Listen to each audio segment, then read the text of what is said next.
The Dave Hooker Show. A presentation of Off the Hook Sports. Objective insight, expertise, top guests. Available on YouTube, Apple, Spotify, and the Off the Hook Sports app.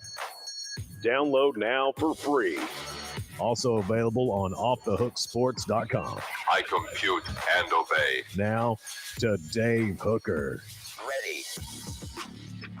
Here we go, and a loaded show, absolutely loaded. Welcome to the program. Coming up today, a new entertainment district at Tennessee, and also why NIL players, based off what I've been told, currently have too much leverage as far as prospects coming to schools and saying, I think I'm worth this. A little bit scary, something Tennessee and other SEC schools are going to have to deal with. And then Victor Wembanyama had me wondering the biggest bust of all time. In case you don't know him, he's the biggest basketball prospect since a guy named LeBron James. And I started thinking about other SEC ballyhooed players out of high school. Now, he is old enough to come to the NBA, and he'll be the first pick by the San Antonio Spurs. But came up with a couple of guys that you probably remember their name in recruiting, but you don't remember their name from the fall. So we will get to that. A lot on the program. How are you, Caleb? Your lighting is much better, and hopefully we won't have any sort of goofy technical issues like yesterday. But we're off and rolling. How are you, sir? I am doing good. Yes, I went from being an angel in heavenly to coming back down to earth. God has told me that I need to come back in man form. No, I'm kidding. I'm not going to be blasphemous, guys. How was your birthday, by the way? It was good. It was good. It was pretty cash. It was a Wednesday, so, kind of not much to do. Gotcha. Rock it over the weekend if you need to, or maybe you did last weekend. All right, here we go. Hit that like button. The thumbs up button helps us bring in more people. As the one, the only Jacob Warren would say, tight end who's actually on vacation this week. So we won't be hearing from Jacob. We'll hear from Cooper. What do you think, Jacob Warren, about that subscribe button? What's up, everybody? This is Jacob Warren asking you to like, subscribe, and share.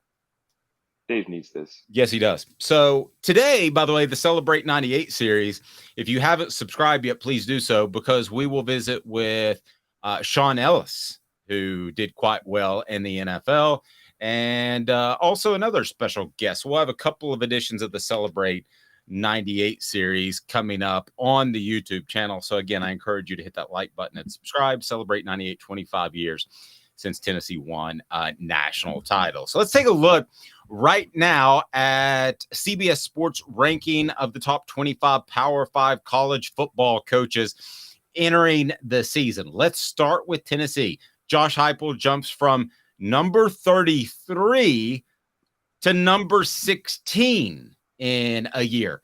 That's a very significant jump. When you start getting into the 5 to 15 range, you're talking about guys that are competing for championships, that are knocking on the door at especially a 4-team playoff, but a 12-team playoff as well. And then your next level are guys that have won a championship. So what do you think of Josh Heupel being number 16 in the country? Thoughts, Caleb? I think this is significant, and one of the standout parts of this ranking is who Josh Heupel jumped. He jumped a lot of people, but one of the people that was at the expense of, who took a giant nosedive, was Jimbo Fisher, who went from 5 to 20. Yeah. So Josh Heupel went from 33 to 16. So people are putting more faith in Josh Heupel than a national championship head coach now after just 2 years at Tennessee. And I don't think they're wrong. I mean, I put more faith in Josh Heupel than Jimbo Fisher. Other people he jumped, I mean, he's higher than Mike Gundy now. That threw me off. I didn't think he'd be higher than Mike Gundy. He's higher than Mark Stoops. That threw me off. Mike Norvell also made a giant jump. He made a bigger one than Josh Heupel, from 47 to 19. But again, that's because everybody is begging for Florida State to be good, and they favor them more than any other program in college football. But a couple other ones that jumped big. Brett Bielema, but Josh Heupel still ahead of him. Oh, another national championship head coach, Josh Heupel, jumped. Here's one. Mac Brown. I always forget he won a national title, but Do too. Mac's kind of a weird one. He's kind of in that Steve Spurrier point in his career where basically anything he does at North Carolina, like Steve Spurrier did at South Carolina, is kind of gravy, right? I mean, they've already had incredible careers. Now, Mac Brown was certainly helped out by Vince Young. I think Steve Spurrier's a better coach, so I'm not comparing them on actual resumes or merit, but anything he does at North Carolina is kind of gravy. So he's hard to really peg in a list like this, I think. Yeah, you know who Mac Brown, funny enough, it's funny you brought up Steve Spurrier. That makes more sense. Until he went back to North Carolina, Mac Brown reminded me of Philip Fulmer more than any other coach in college football. They just seemed like parallels of each other to a certain degree. Well, he still does to me. So I think Mac Brown and Philip Fulmer, there are a lot of similarities between the two. The one that is not similar is that Mac Brown was willing to take a lesser football school because he wanted to keep working and had kind of this second enthusiasm with football. And we didn't see that out of Philip Fulmer. I think there was talk that he might take another job at one point, like a lower level group of 5 school. I'm kind of glad he didn't do that for his legacy. And then if he had any interest in getting back in athletics, Tennessee gave him an open door to be an athletic director, which was very questionable at the time. Yes, very true. Which, again, talk about putting your legacy at risk. He did that with his athletic director tenure. A few that were ahead. Dave, I don't know where you come in on this, but I'm not so sure Dave Clawson should be ahead of Josh Heupel. I understand he's done a great job at Tennessee. He's one spot ahead of Josh Heupel, and he's done a great job at Wake Forest.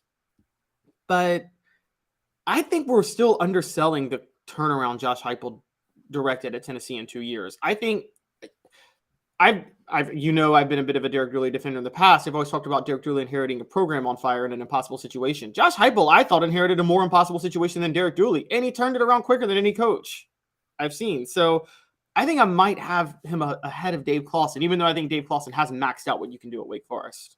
Yes, agreed. But if Dave Clawson was just a fantastic coach, he's maxed out what he's done at Wake. He was a former offensive coordinator at Tennessee.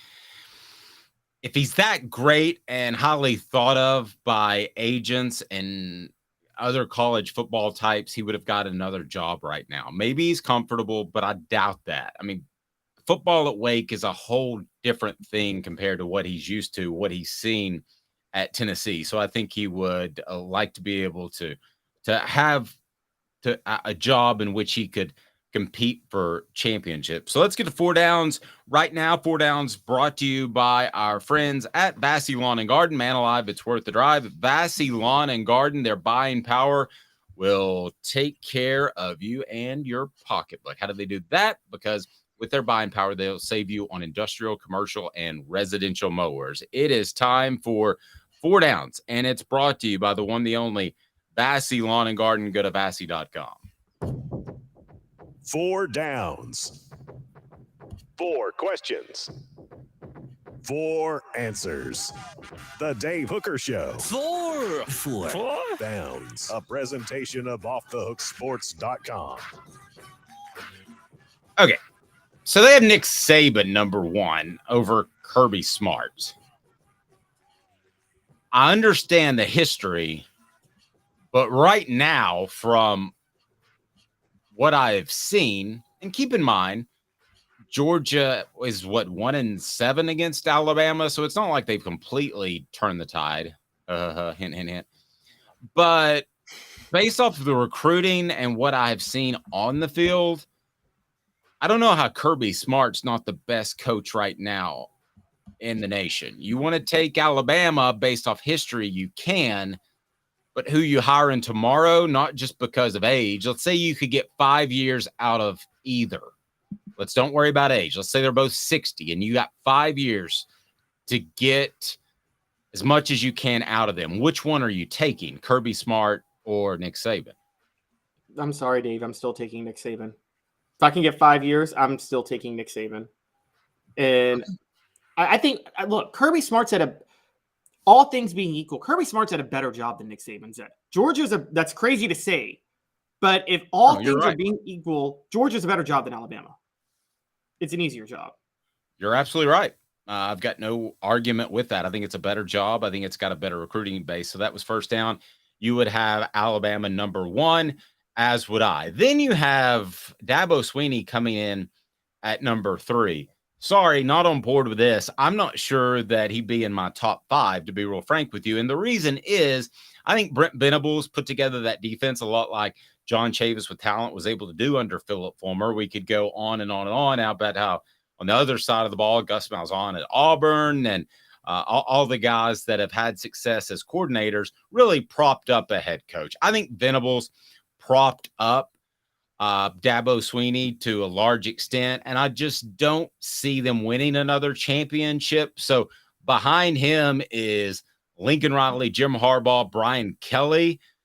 Is Dabo Swinney on second down overrated? I say absolutely at 3. It's hard for me because I get your point. As a pure X's and O's coach, I'm with you. But the thing is, I can't knock Dabo Swinney. He's really good at hiring the right staff. I mean, he just went and got Garrett Riley out of TCU. So, yeah, I think that, we talk about the guru versus a CEO when it comes to head coaches.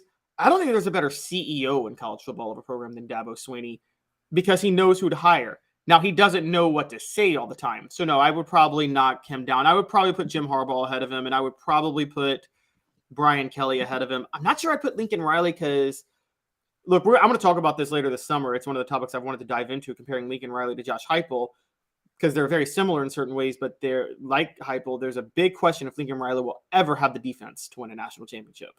Okay, you said something a couple of different times about Riley going to Clemson.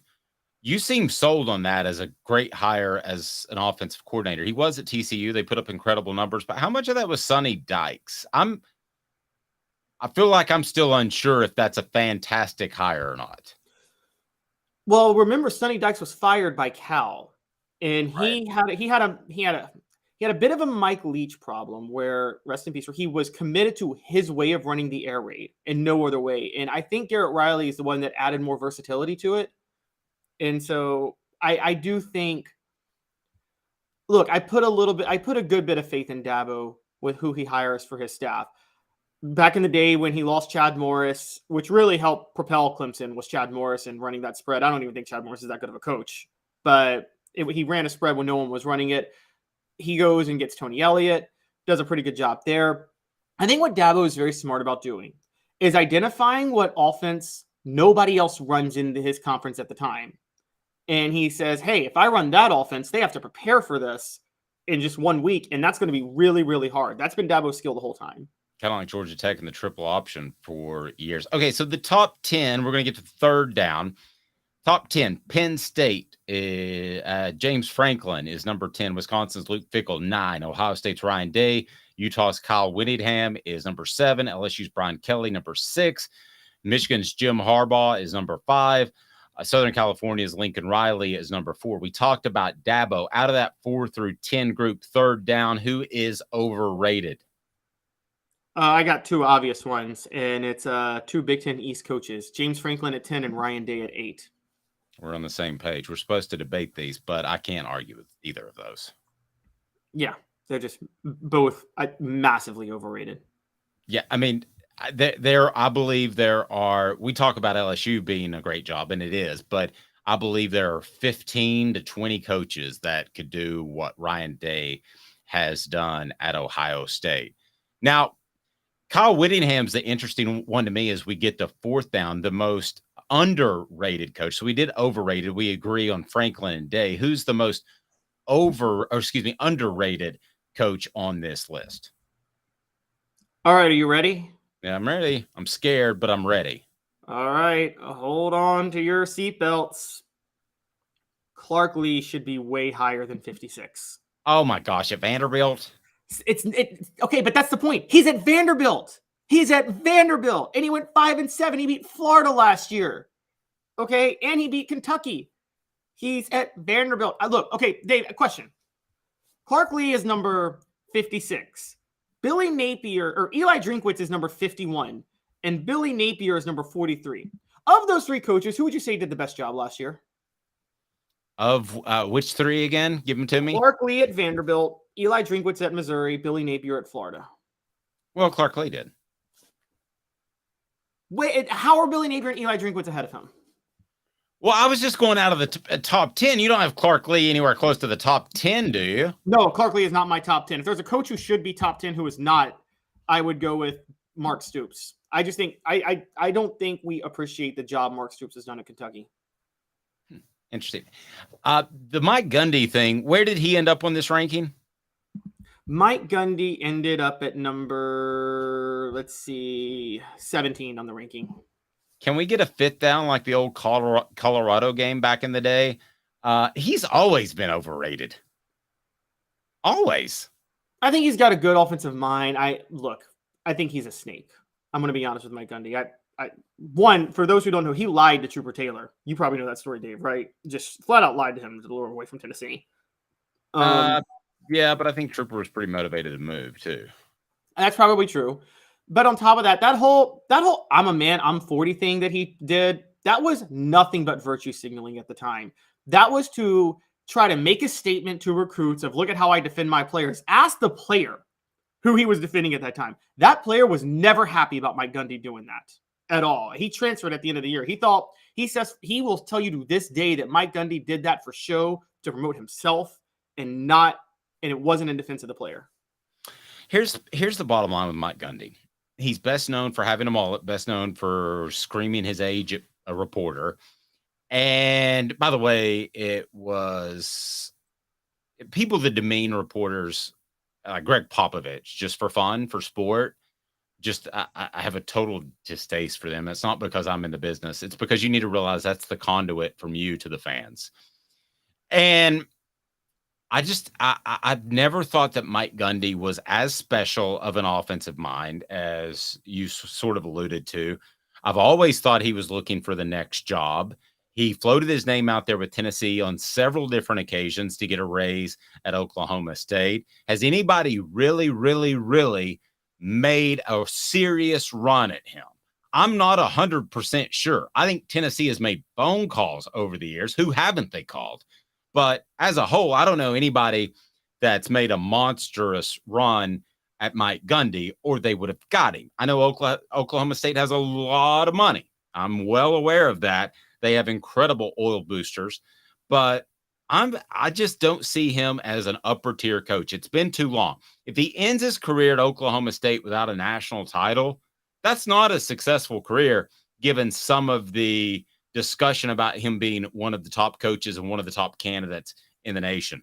It's just not. Let's get to the Neyland District.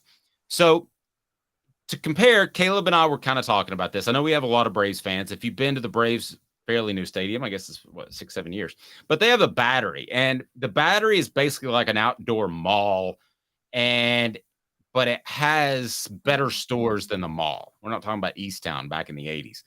It has like a Mizuno shop where you can go try on shoes and you can kick balls into a net. It has a huge country western bar. It has all these different things. So a lot of people just say, I'm going to the Battery, and it has nothing to do with a Braves game. That, I think, Caleb, is Tennessee's goal with this Neyland District, is to build something that is attractive to everybody involved around the game. Ideally, and I don't know if this can happen, but ideally, it would be something that people would want to go to even when there's not a game being played.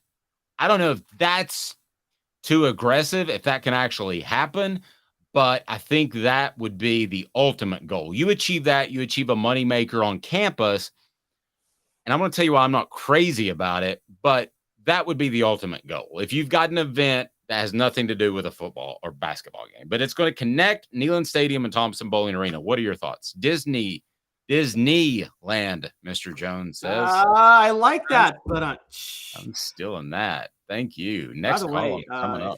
if you look through Tennessee football history and Disney animation history, what's considered the golden age of Disney animation was right around the golden age of Tennessee football, which was the late 30s, early 40s. Their history tracks. I have no idea what that means, but good. And the renaissance of Disney animation was the 90s. That was the renaissance of Tennessee football. Okay, sorry, but so I'm going to be the wet blanket for just a second on this deal. All right. I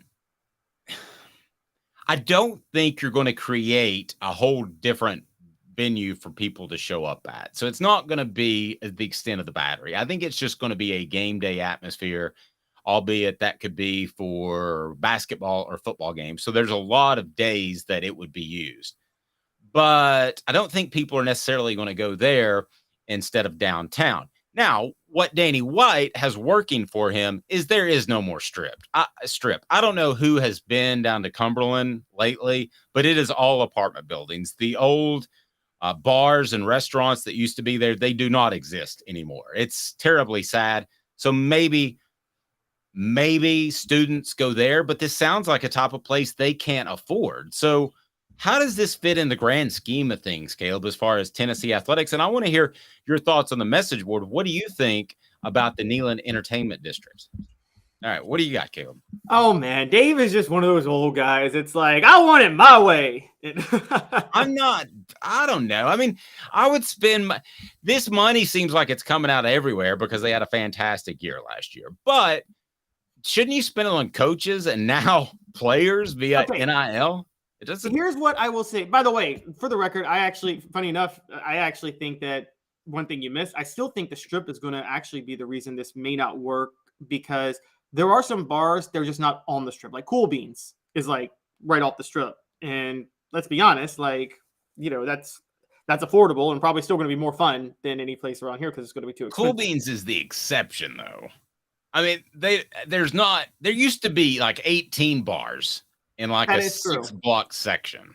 So where I'm going to get at is, look, for those who, I'm going to tell a story. 15 years ago, when I was a sophomore at Tennessee, before I had transferred out, my grandparents had visited. My late grandfather and my grandmother had come, and I showed them around campus. We walked around Neyland Stadium.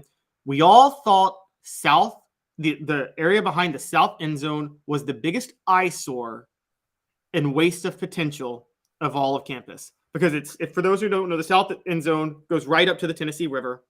Mm-hmm. And it's an eyesore, Dave. It was an eyesore and it didn't look good. And it was like, how are you letting this area go to waste?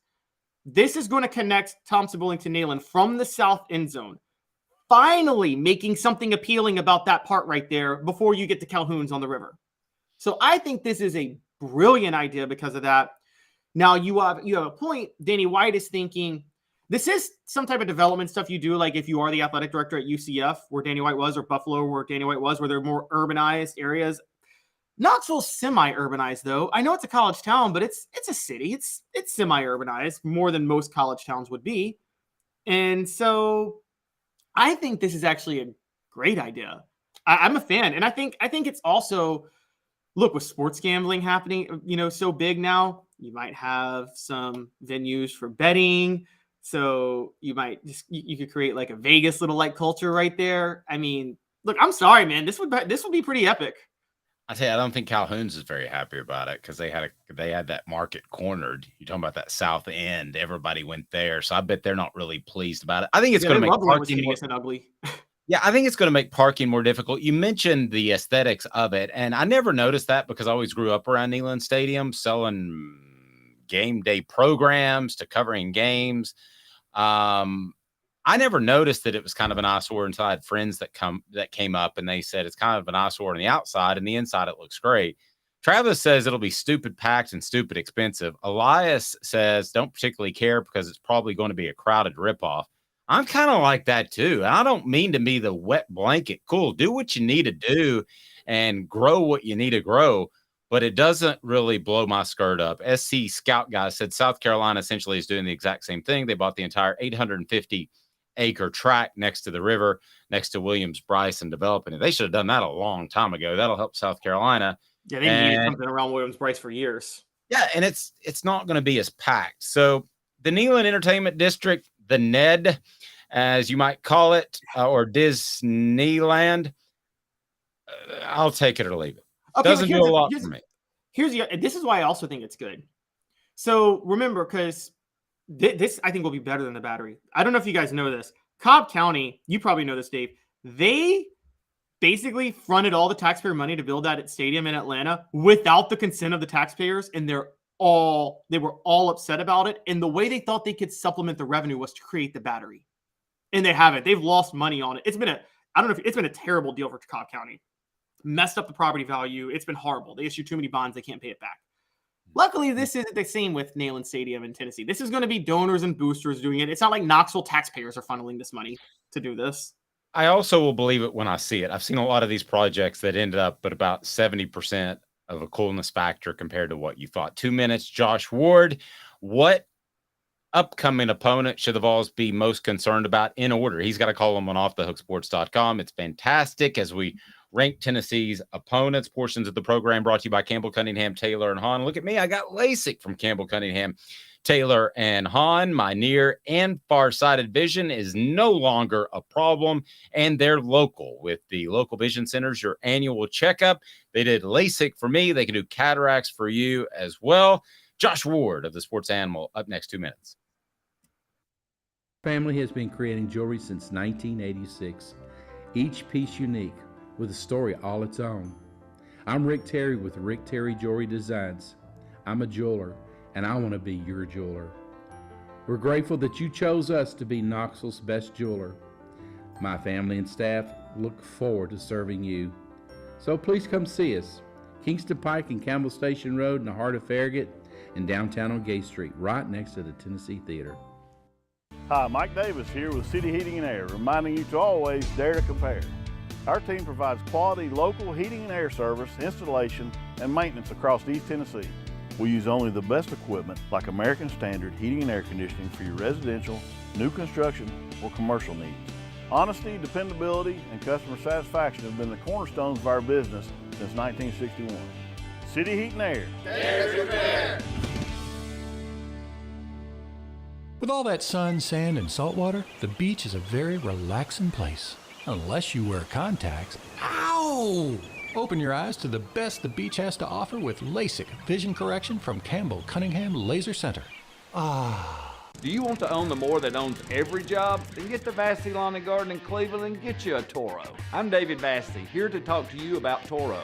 With a Toro Zero Turn, you'll get more out of every minute and you'll reach the finish line faster. At Vassy's, we like to say, no matter if you're mowing 3 acres a week or 11 lawns a day, homeowners and business owners alike find confidence in equipment they can trust from top to bottom. Vassy Lawn and Garden, Highway 60 North in Cleveland. Man alive, it's worth the drive.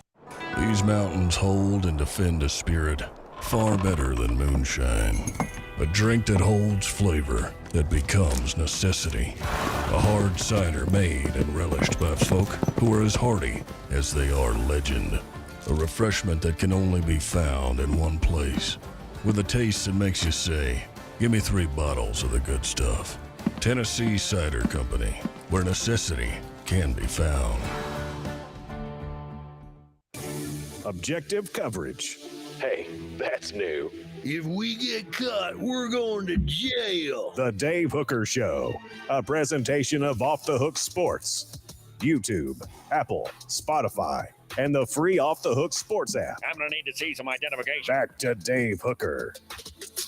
This guy is the sports animal. Josh Ward joins us. He's on noon to 3, the flagship station of the Vol Network, right there in Knoxville, WNML. Josh, how are you, sir?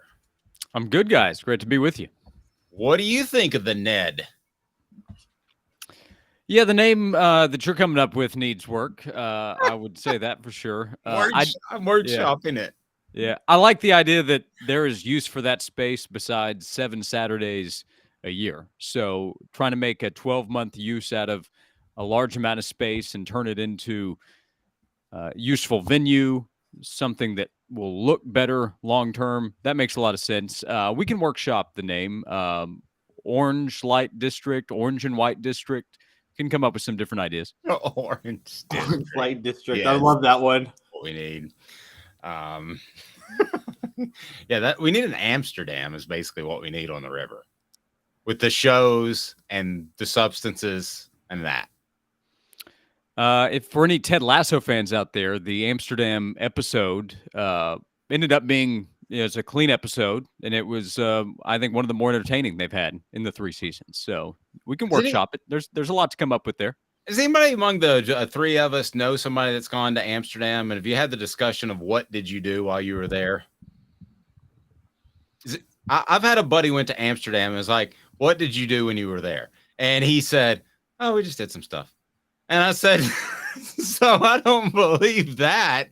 And I said, so did you go one of those cafes there? Yeah, maybe. I said, did you go one of the shows? You don't know they have like shows with the ladies and the gentlemen. Shows, yeah. Yeah, shows. He said, maybe. I said, did you take your wife? And I was like, I don't want to hear any more about this. All right, John. And he actually went with his sister and his brother to one of those shows. That feels awkward to me, but I'm going to move along. All right, Josh. So you got us thinking about this originally because you pointed out that Kentucky was a game that Tennessee needs to be worried about because the way it fell in the schedule. So that got my brain tumbling, which is a scary thing. And I thought, well, hey, Josh Ward, let's rank Tennessee's opponents based off the beatability scale and how concerned they should be. So that's what we did. So talk about going into this project, which is on offthehooksports.com, and you can read it now. We're going to break it down. What you used as criteria to rank what schools where. Yeah, different collections of criteria. Austin P ranked last. It only made the list because Tennessee agreed to play the game. So Austin P leads things off. Tennessee will win the game and will win by a lot of points. That's all that needs to be mentioned for the Governors, with all due respect. UConn is similar. Jim Moore did a nice job. I think was better than a lot of people expected last season getting to a bowl game. But if Tennessee had played UConn in a bowl game, the Vols would have crushed the Huskies and will do so at Neyland Stadium.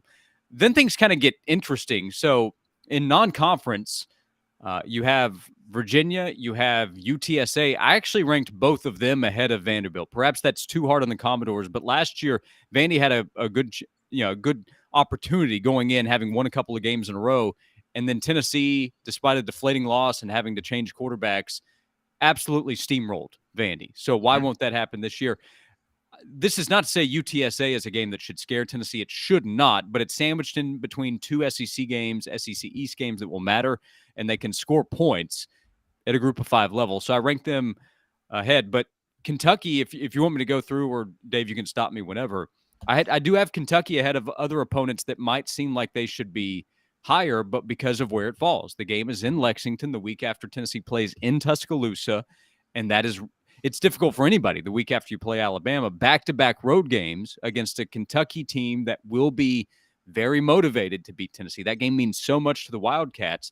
This is not to say that Tennessee will lose, but that's a dangerous spot. So I have Kentucky ahead of South Carolina and Florida. And South Carolina actually have probably ranked lower than where some others will have, considering last year's result. But that game is circled for Tennessee. I have no concern about the Vols being ready for South Carolina when that team comes to town. Couple of schools I want to discuss, and I know Caleb wants to discuss Texas A&M because he believes there's a chance that the Aggies will just disband their football program this year, not even show up at Neyland Stadium. So that would be a win by forfeit. But South Carolina, you have it 6. Did you factor in the revenge factor? Because of all the games that could maybe sort of be coin tosses, which I guess that would be considered after what they did to Tennessee last year. I just think the motivation factor is going to be huge. Not that you're not motivated to play other games, but last year was a gut punch. Yeah, I factored revenge for Tennessee, the motivation in for sure. And that's why I don't have it as high on the dangerous list. It's 6th. Like Tennessee hasn't reached a level to where you just check that game off. So South Carolina being ranked behind Florida, A&M, and Kentucky on the dangerous list doesn't mean it's an automatic win. I just look at that as one where Tennessee will play UTSA as much as I respect what that team is. That's a lighter opponent compared to SEC teams that Tennessee will face in terms of preparation for the next week. It'll be in Knoxville. There will be no reason for Tennessee to overlook South Carolina. Quite the opposite, considering last year's result.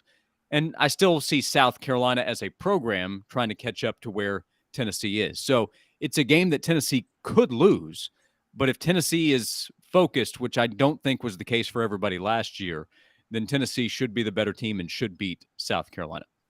Josh's appearance brought to you in part by City Heating and Air Conditioning. 50 years of integrity, 50 years of service in Knoxville. Your HVAC unit may not need to be replaced, just may need a part or some coolant, so you know you'll get the right call with City Heating and Air Conditioning, cityheatandair.com.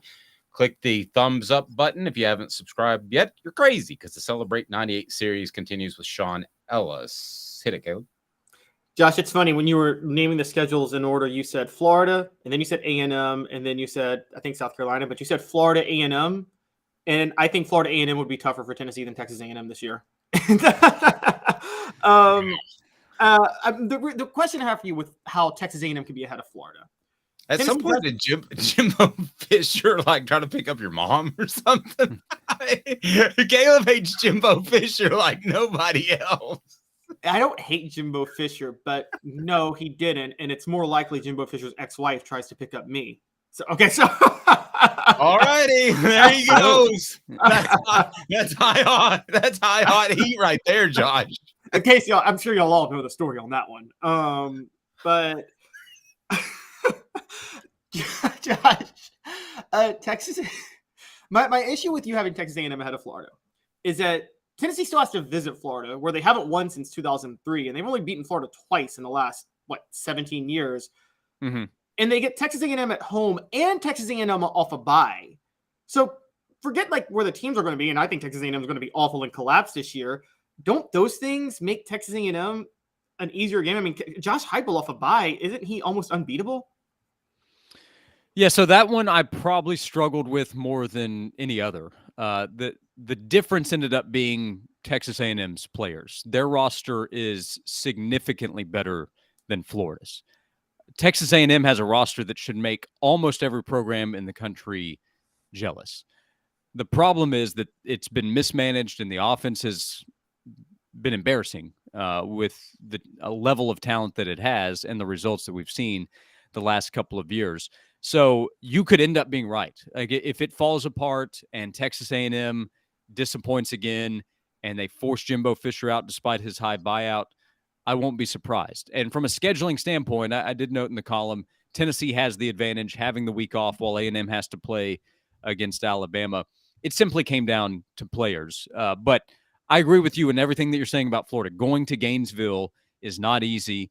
And odds makers are making Tennessee a touchdown favorite right now at Florida, which is actually a huge number considering Tennessee's results there. But it's also the first game in SEC play. And what if Tennessee has a difficult time early in the game offensively and it's tied and you start to wonder? So if you say Florida should be ahead of Texas A&M, I have no strong argument against it. It simply came down to players. If we're wrong on the side of, okay, it's going to fall apart. Let's say Bobby Petrino does come in and work wonders with Connor Wegman, who is talented. Like Florida would love to have him at quarterback.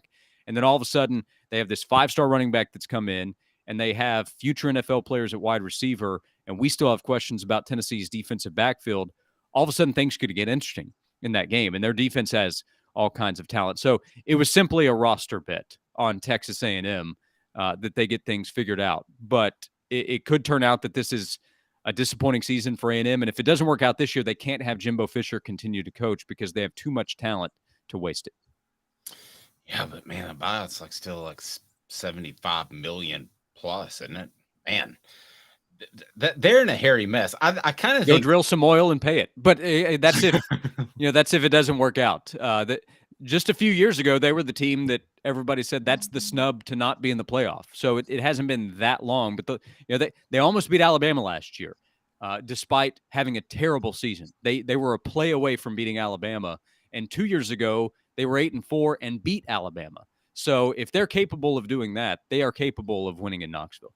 You know what you get right before you get to oil, right? There's a pocket of, do you know what? And it's very valuable. You might know this. Think John Ward, Josh's grandfather. 6 natural gas. Oh, there you go. See, they could turn that into some cash as well. It could be Walter Nolan Sack, brought to you by Natural guys. Or they could just take some Saudi blood money for some more oil. Sorry. Golly, Caleb, just on it today. All right, so Alabama, Georgia. It is at Alabama. It's a revenge game for Alabama, but I tend to agree with you. Georgia is still number one. But was that difficult in your mind? Not really. And that's a statement about Georgia. The fact that playing in Tuscaloosa against Alabama, Nick Saban, is not the number one most dangerous game. But I don't know if you've caught much of Georgia football the last 2 years. It's not an easy go. And Tennessee was good enough to beat Alabama. I know it was in Neyland, but Tennessee was good enough to beat Alabama, and that was with Bryce Young playing spectacular football. He was special that night in Neyland, and Tennessee won the game. Well, Bryce Young plays for the Carolina Panthers now. So with the concerns that Alabama has by Alabama standards, that to me creates less concern than what you face from Georgia, which also has to replace its quarterback. But Georgia's going to replace its quarterback with a very talented player who's been a part of the system, and they do have a new OC. And both games are going to be really difficult, and Tennessee will be an underdog in those two games. Right now, though, those are the only two games, Alabama and Georgia, that Tennessee would be projected as an underdog.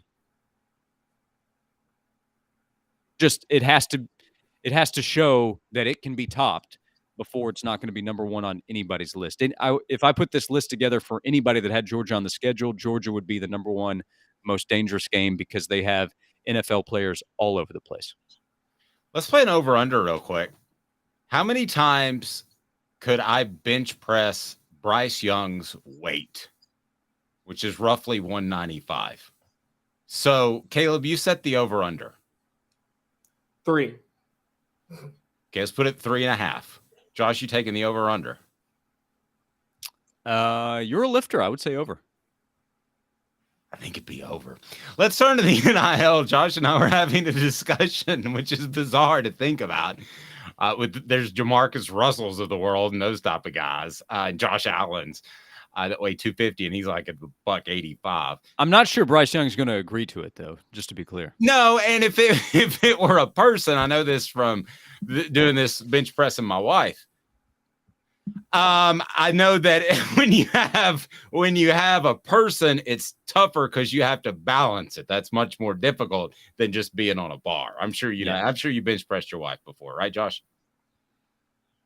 What were you going to say about NIL? So you and I were talking yesterday.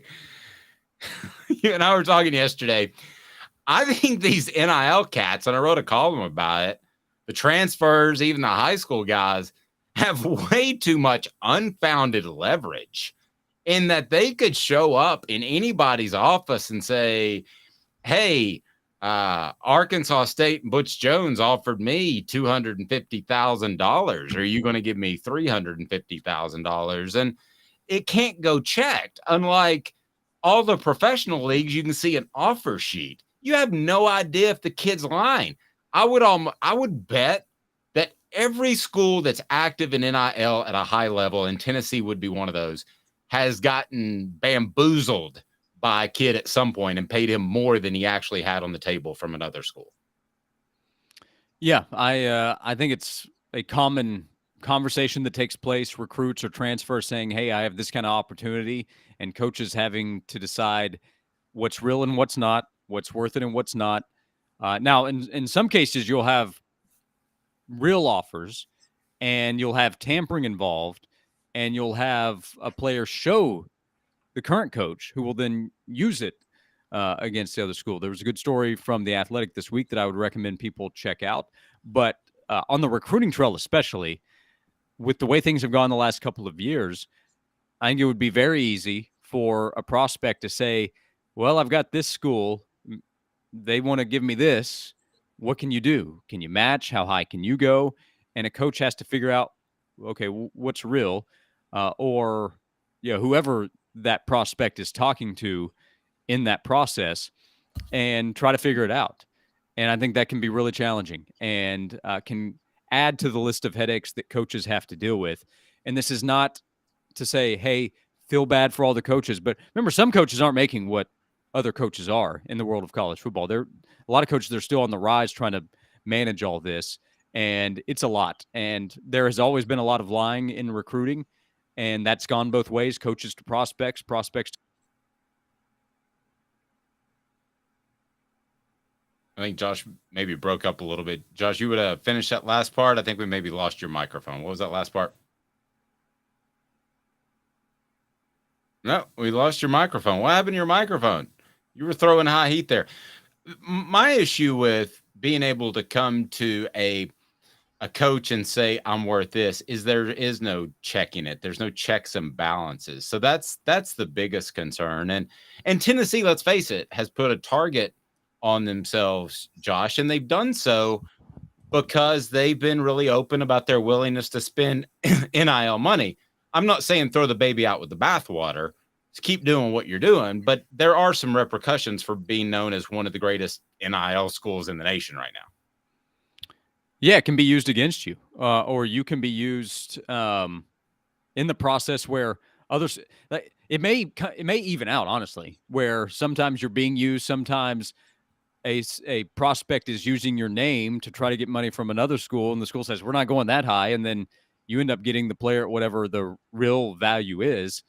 I don't know that. I know that it's creating more obstacles and it's creating more headaches, and it's only going to add to the plate of what coaches and schools are having to deal with. So there's the recruiting aspect, there's the transfer portal level where a player, not even a prospect, I guess he can become one again, but a player can come to a school and say, hey, I've heard from such and such, or I've got a couple of suitors that have reached out. And maybe you name the school, maybe you don't. Maybe you're telling the truth, maybe you're not.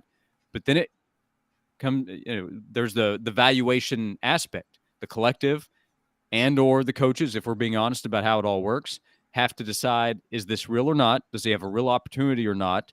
How valuable is he? How high can we go? Players talk. If we give something to somebody, does somebody else want that number or more than what he's currently getting? And it's just a lot. It's a lot. And I think there's been a lot of that over the last, couple years now. And there will be more of it. It's like asking your financial advisor to be your football coach. Portions of the program brought to you by AndyMasonRealEstate.com. AndyMasonRealEstate.com. Best service, best prices in Knoxville. 40 years of experience in his office. He's my realtor, should be yours. You're going to waste thousands of dollars if you go with another realtor. AndyMasonRealEstate.com. I know we're pushing Josh, but Caleb, go right ahead. Well, Josh, you and Dave both disgust me. Okay. Good. For years, for decades, college coaches have held the upper hand, and they've been able to snake pay players all the time. Players commit to a school, they couldn't transfer. The coaches could leave whenever they wanted, and the players would be screwed. Players couldn't get paid. And not to sound Bernie Sanders here, but you guys sound like you're trying to protect the billionaires giving the NIL money out, okay? I'm saying, you know what? These rich people that throw this money out, whenever the producer or the worker or the talent gets screwed, they say, oh, that's just capitalism. That's just the market, man. It's just how it works. All of a sudden, when they're the ones getting screwed, now they want some regulation all of a sudden, I see. So now what y'all are seeing is we need some sort of regulation to protect the millionaires that are giving out this money. Give out the money. That's on y'all if you're stupid enough to give out too much money to players and they shake you down. That's how I am. Let the players get your bags, players. Don't listen to Josh and Dave. They're holding y'all back. Josh, I don't have a problem with them getting as much as they can, but as far as legislation, are we going to depend on the NCAA to legislate anything? In my lifetime, they've never done a great job at that. No, they have not. And there's no way to count on them right now, from what I can tell, with the transfer process. I don't have any issue with the players doing whatever they can to get money, as long as we're talking about doing something legal. You know, I'm going to have some kind of issue with illegal activity if that ends up happening. But no, a player getting what he can, go for it. I do have a problem with Power 5 schools preying on Group of 5 schools and tampering with their players when they're on the roster. And Group of 5 coaches, those would be the examples of guys. They're nowhere close to billionaire status. And most of them are not even at millionaire status, especially if we're talking about assistant coaches at the Group of 5 level. Those are coaches that are rising in the coaching ranks, and they are trying to build a career to maybe one day get to that Power 5 level. But if the Power 5 school is tampering with their players and stealing them away, a group of 5 coach doesn't have a whole lot of options. If a player is tampered with and he doesn't actually want to leave, he can then bring that evidence to the coach, and the coach can do something about it. If a Power 5 school tampers with a group of 5 player and the group of 5 player says, I'm out of here, I got my bag, I'm leaving, what's the group of 5 coach supposed to do? You can say, turn in the coach. Okay, well, that's really good for your career opportunity. If you're known for turning in coaches, even if what you're doing is the right thing, that's not going to help your career advancement. It also is not going to get you your player back. Your player's gone, realistically, in this scenario. So coaches that are not making nearly what SEC coaches or Big Ten coaches are making, those are the ones I feel for. The coaches at the Power 5 level that are making crazy amounts of money, yeah, I don't feel for them as much. I recognize what they're having to deal with. Those would be the coaches where I would say, okay, you need to decide, is this for you, or do you want to move on and do something else? Brian Polian at LSU decided, you know what, I'm going to go do something else in the world of college football. And he left LSU, where he was an assistant coach, and then it transitioned to a different role in the department and decided to go to a Division III school, John Carroll, and said, you know what, I'm out. I'm going to go do something else. So for the Power 5 coaches, I don't feel for them. For the group of 5 coaches or below that don't make nearly that amount of money and they have to deal with all this extra stuff and have no power against it, I feel for them.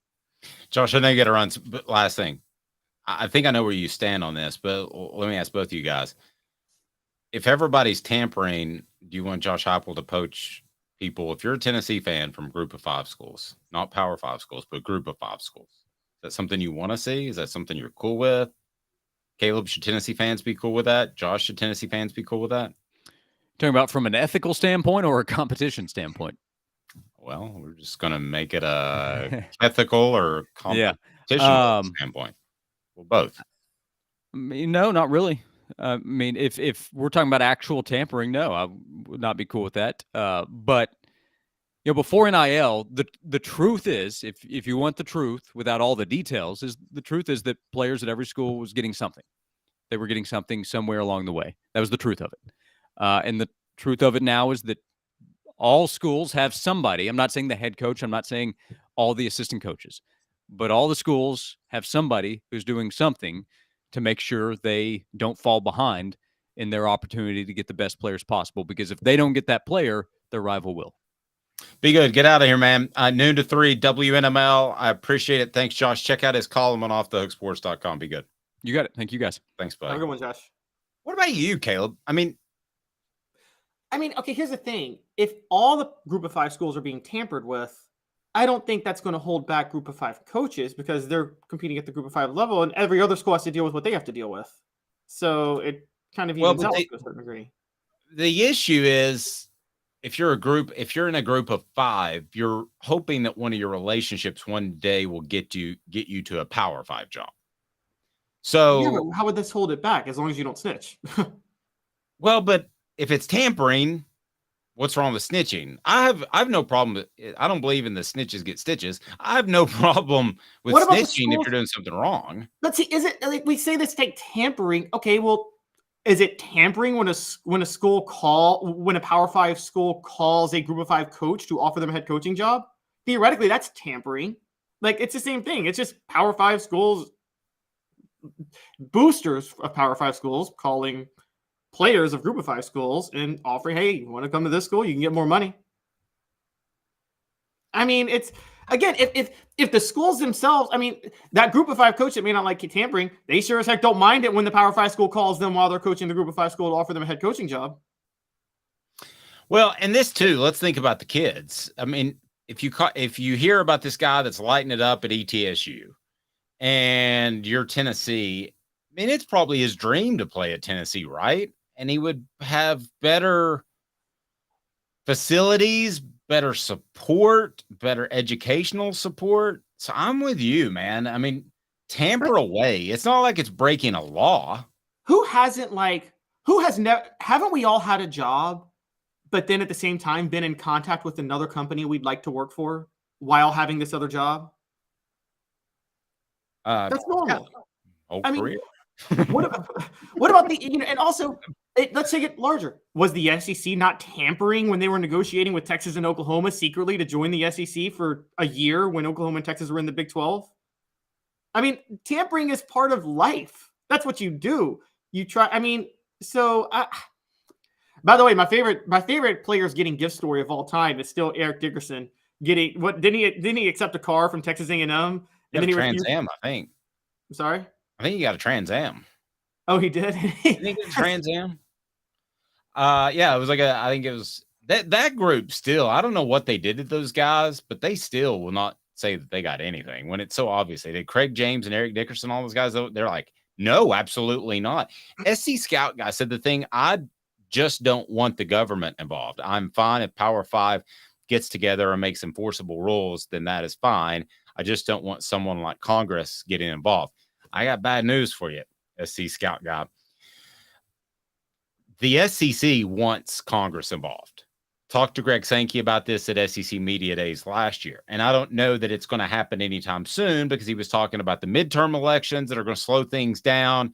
And hopefully the presidential election is going to slow things down. What's that? Now the presidential election's already ramped up. Right. And he said that. He said, and then you'll have so when does it? So, I mean, I was blown away. I thought the NIL thing would have some sort of regulation within weeks or months. And he was talking years.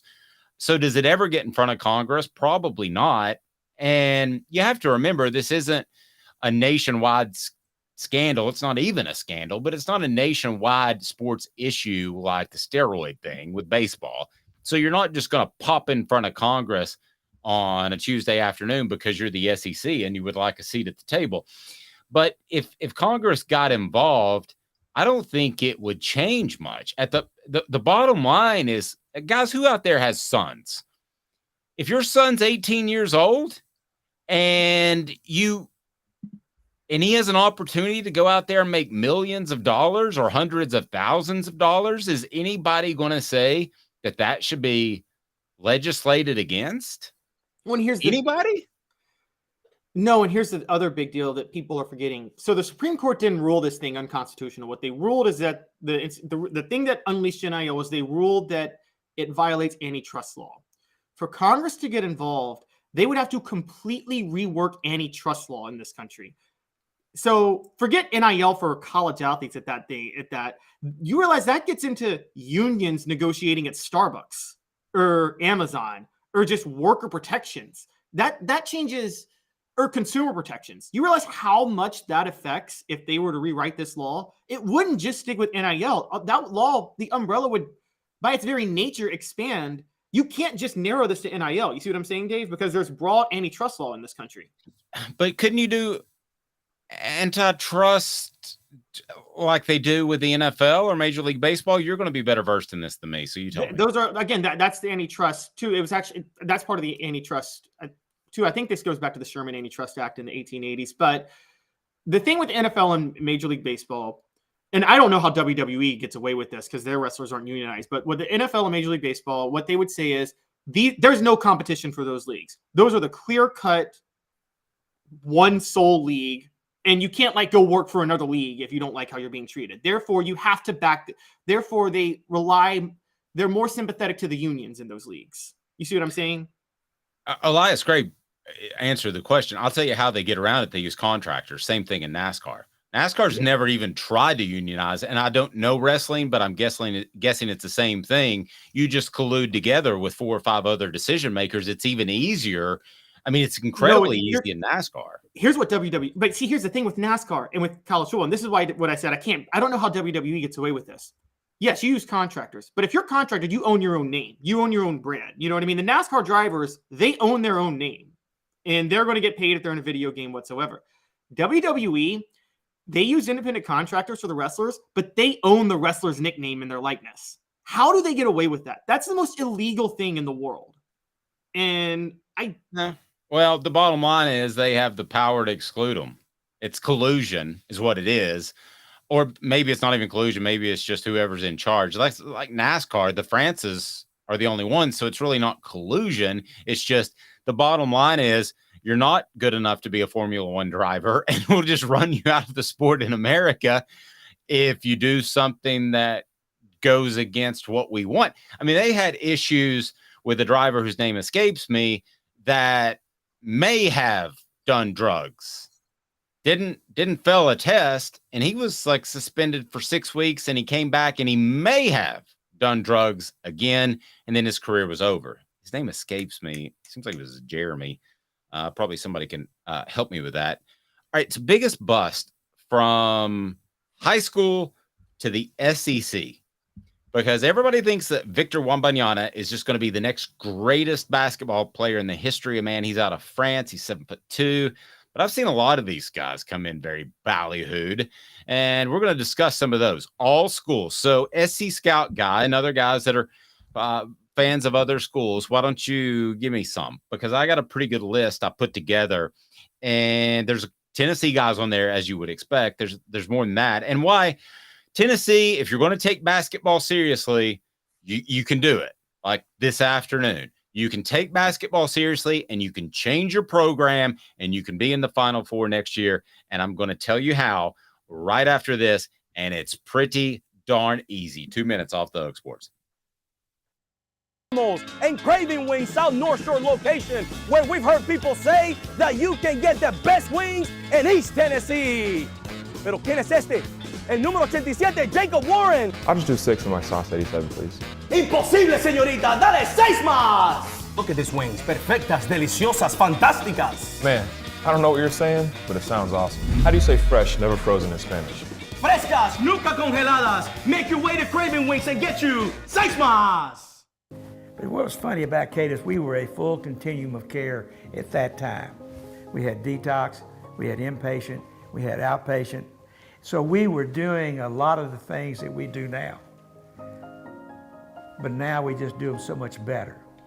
It's really a simple program, but we're complicated people. I am what I am, and now I got to do something about it. You can take your life back. Call Cadis today. Got cataracts? We can fix that. Never miss another moment. With a little help from Doctors Campbell, Cunningham, Taylor, and Hahn at cctis.com. Do you want to own the more that owns every job? Then get to Vassey Lawn and Garden in Cleveland and get you a Toro. I'm David Vassey, here to talk to you about Toro.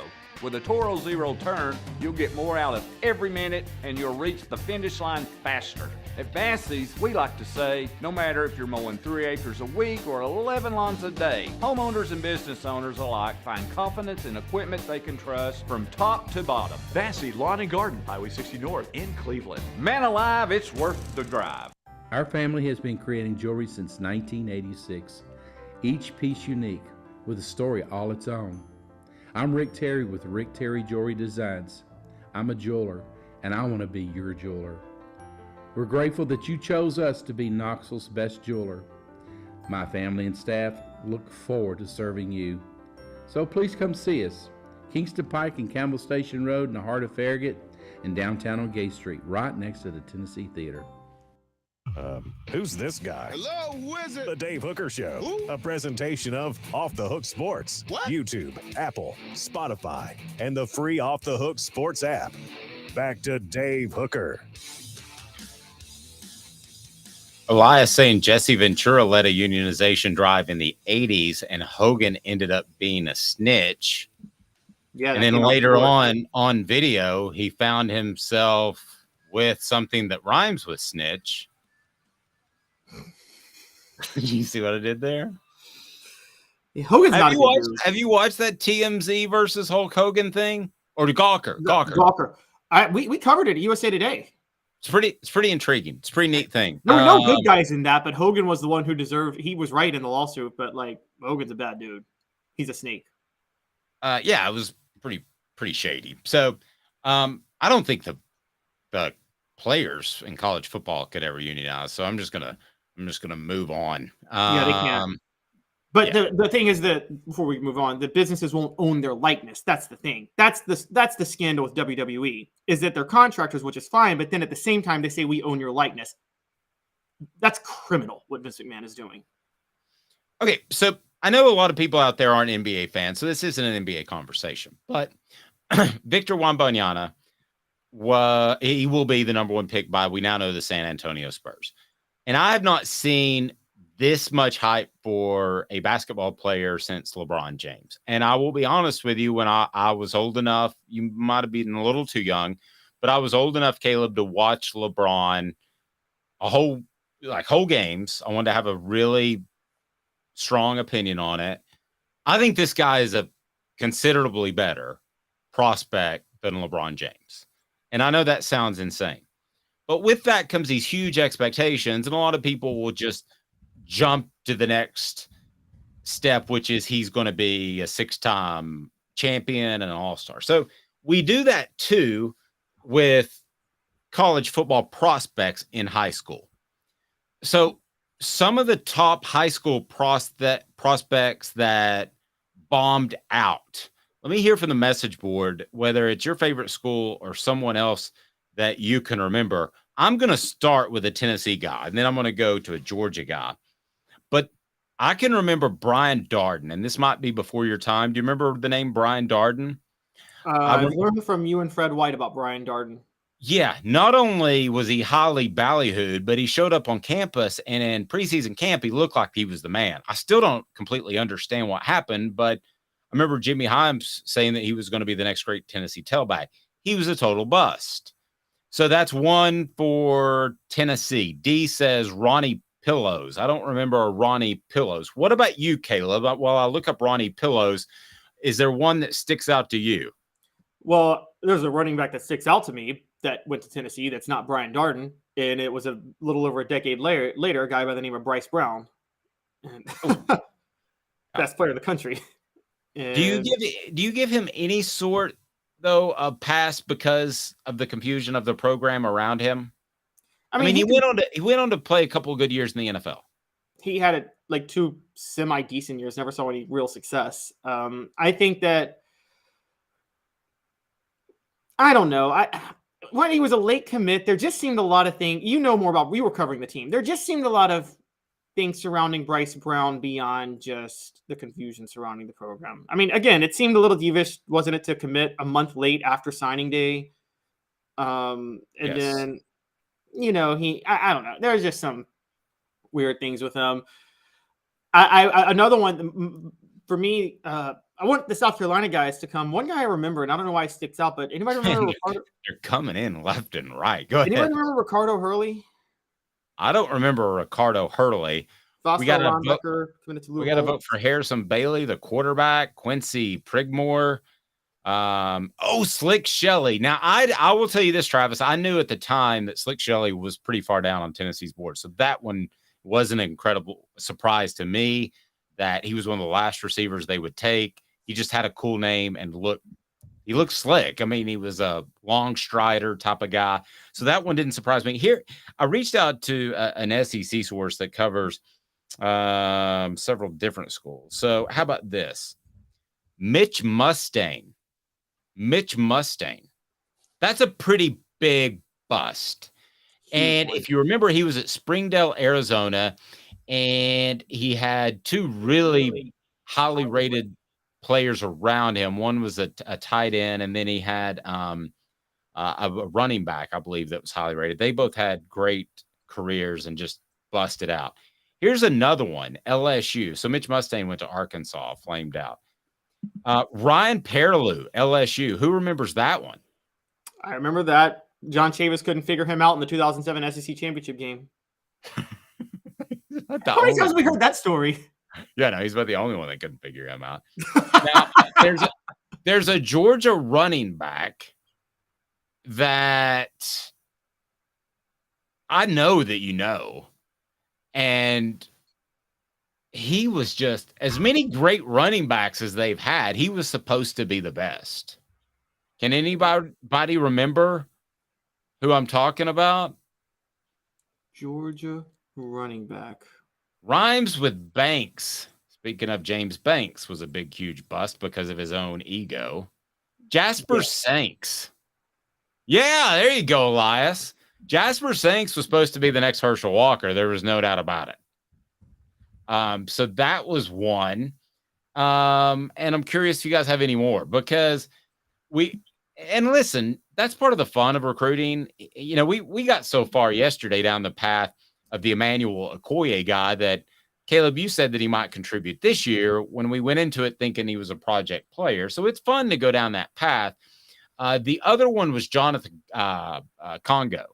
Was it? Am I pronouncing it? Jonathan Congo. Yeah, Jonathan Congo. So okay, somebody said, let's be yes, fair. Said to me they hope that he's not that guy. Sorry, go ahead. Yeah, to be fair to Congo, see a lot. I'm always friendly, and this is high school and college to the NFL. There's two types of bust to me, or there's actually three types. There's one that they were just overvalued and not as good. That's rare. I actually think that's rarer than we give it credit for, but that does happen. Then there's two others that are more common. One, injury. You know, injury can be a factor.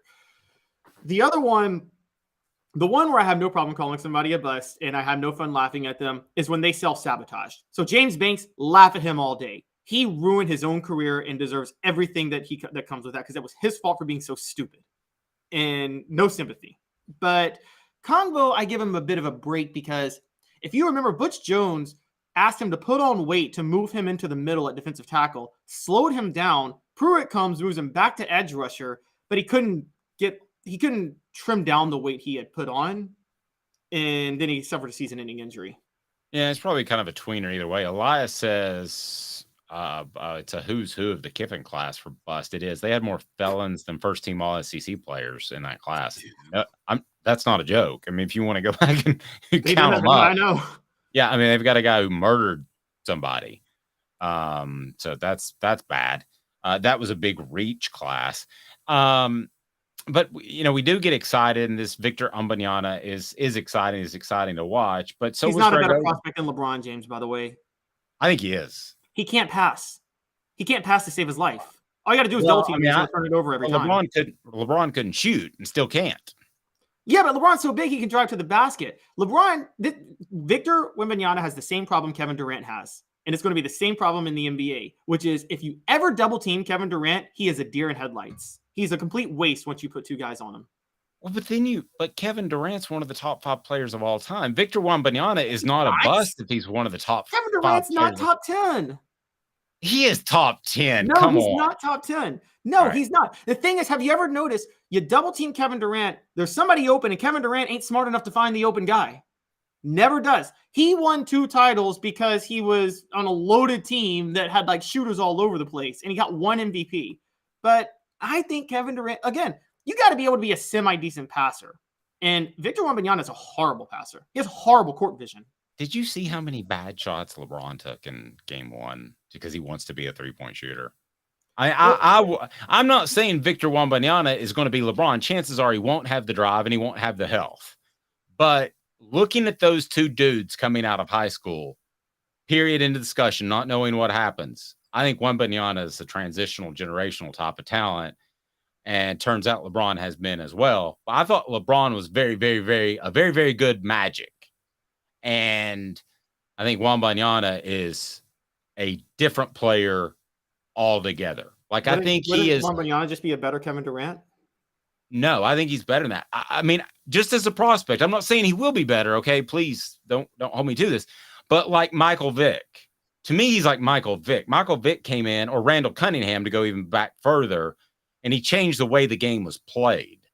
I think you're going to see that out of this kid as long as he's healthy. But man, he does need to go to a buffet. You guys are absolutely right.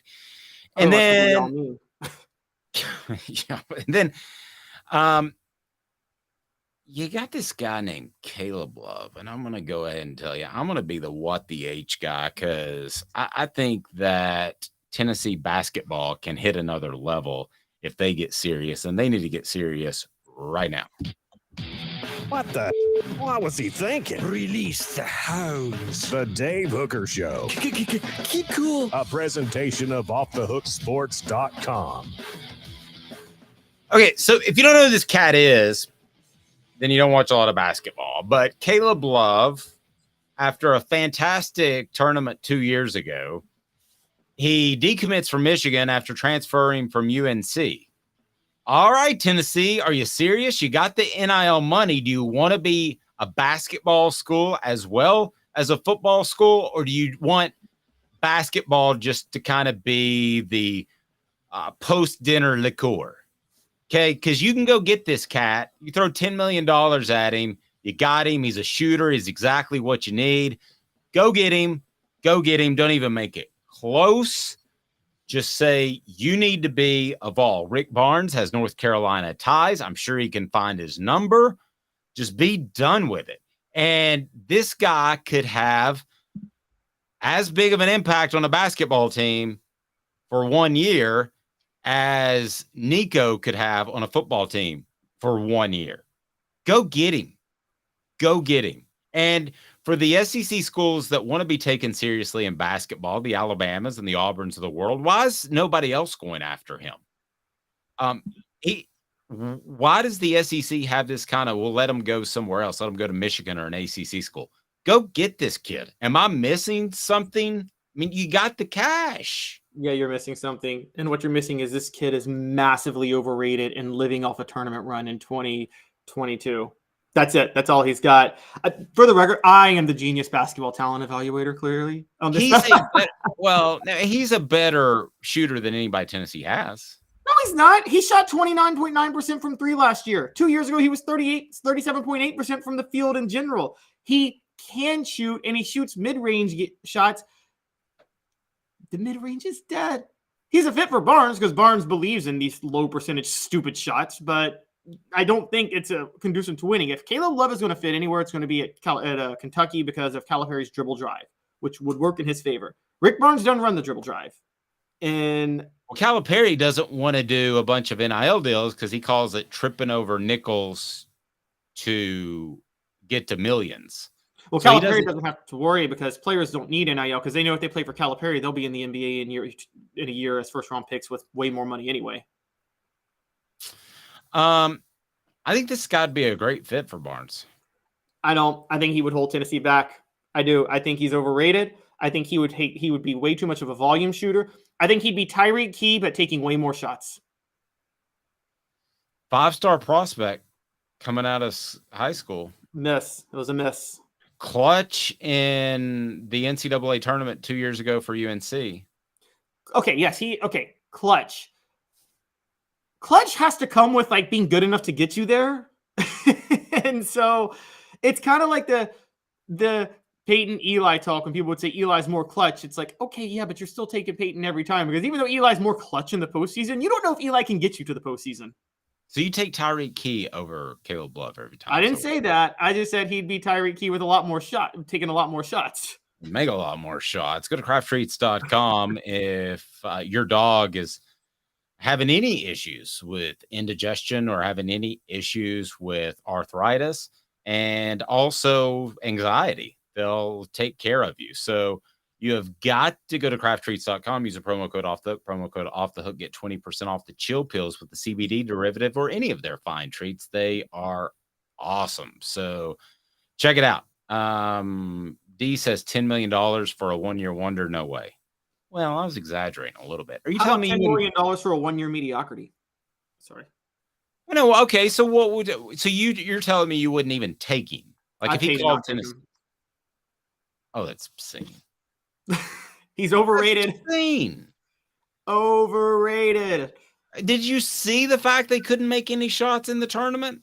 He may be overrated based off of his 5-star, but he's a bona fide starter in college basketball and started for UNC, which is a better program than Tennessee historically. And Hubert Davis is on the hot seat for UNC underachieving last year. Well, yeah, but what did he do the year before? That was okay, Dave. You know this. How many times can teams get red hot and make a Final Four run, and then North Carolina made a Final Four run in 2000 against Tennessee, and that was I forgot who was coaching them at that time, but he wasn't that good of a coach. And that scout guy says he'd take him. So okay, let me ask you this: would you pay $10 million if you're Jim Haslam for a Final Four run right now? Guaranteed Final Four run. Write the check, whatever it is, Caleb Love or whoever. Would you write the check to make a Final Four run? Yes, the principle of opening up the checkbook to get elite basketball talent, I'm with you on. If we want to talk about that, you don't think he's the guy. You don't think he's the guy. I just don't think he's the guy. I would pay $10 million to get. Well, here's the thing you have to remember: Tennessee's not going to get the guy until they prove they can get to the Final Four. So it's the chicken or the egg thing. Well, you're not going to get to the Final Four with Caleb Love. Okay, that was a fluke run 2 years ago. That's not happening You again. got to get there with somebody. Their recruiting is a bunch of transfers who are just kind of okay. And this guy's better than the transfers they've taken in. They're recruiting well. Remember, they have JP Estrella, Cade Phillips, Freddie DeLeon coming in. Those are all 4-stars I just named. Well, I was talking about transfer guys. The transfers they've taken in recently. Yeah, they're recruiting. They're recruiting sharpshooters because they need more shooting. Because as I said last year, Tennessee couldn't buy a bucket. Okay, so you want to turn down the best shooter in the 2022 NCAA tournament? Yes, because that was the biggest fluke of all time. He got hot the way how many? Yes, that was a fluke run, that 2022 NCAA tournament. He's overrated. He's not that good. That NCAA tournament run is. I'm trying to think of a player. Who's a player that had a great bowl game, and we thought they were great because of a bowl game? Well, Dave might say Joe Milton, but okay. So, trying to think of somebody. You know what that 2022 NCAA tournament run is? Oh, you're gonna love this. You're gonna love this. That 2022 NCAA tournament run is the equivalent of Alex Brown's 1999 performance against Tennessee when Florida played Tennessee. Alex Brown became an All-American type player and considered an NFL draft pick because of that one game. And you and I know, Dave, he was one of the most overrated players that ever played football. Yeah, and that was T shaking his hands, if I remember correctly, right? T shook his hand. Yeah, no, like when he was under center, he would shake his hands right before the snap. So Alex was reading that. Oh, okay. Well, yeah. So that I think I did hear about that. But so it made him look a lot better than he was because he was getting a pre-snap read. And I don't even think he told his teammates, which sometimes you don't do, because then some idiot defensive tackle will tell, he'll mention to the offensive lineman, hey, we got you, you're shaking your hands. And I think Alex Brown just totally took advantage of that situation. That made him a 3-year household name at Florida, and he never had another game like that. But people kept talking about him like he was a star because of that one game. Somebody to shake his hands. That's what he needed. Have a fantastic afternoon, morning, day, whenever you're watching. We appreciate it. It's Caleb Calhoun. I'm Dave Hooker, a presentation of Off the Hook Sports that is live wherever you stream, in particular YouTube and Twitter at 10 a.m. Eastern Time. We'll talk to you next time.